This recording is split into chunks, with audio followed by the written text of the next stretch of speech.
যে কোনো নিরামিষের দিনে আজকের এই মোচার ঘন্টটা একটা কিন্তু পারফেক্ট রেসিপি হতে পারে। স্বাদে গন্ধে একেবারে একদম অপূর্ব। সবার প্রথমে ৩ চামচ গোবিন্দভোগ চাল এখানে একটু ভিজিয়ে রেখে দিলাম। আর মোচাটাকে আগেই একটু ধুয়ে বেছে কেটে রেখে দিয়েছি। এই কেটে রাখা মোচাটাকে সরাসরি নিয়ে নেব একটা প্রেসার কুকারের মধ্যে।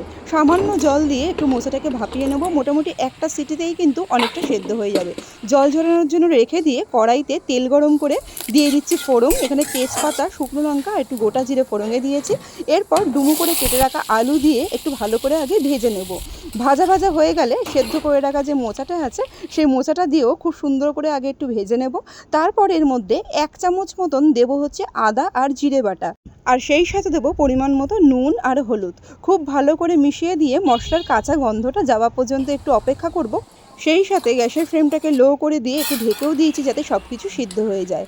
আর যে ভিজিয়ে রাখা চালটা ছিল সেটাকে একটু বেটে নিলাম। বেটে নিয়ে এই চালটা কিন্তু একটু গুঁড়ো গুঁড়ো থাকা অবস্থায়, মানে একদম মিহি করে বাটিনি, দিয়ে একটু জল দিয়ে মিশিয়ে এর মধ্যে দিয়ে দিলাম। দিয়ে খুব ভালো করে মিশিয়ে আবারও ঢেকে দিয়েছি প্রায় মিনিট ৫-এর জন্য।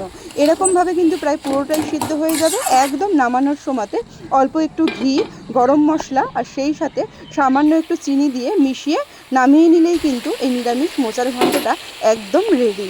যে কোনো নিরামিষের দিনের জন্য এই মোচার ঘন্টটা কিন্তু একটা দুর্দান্ত রেসিপি।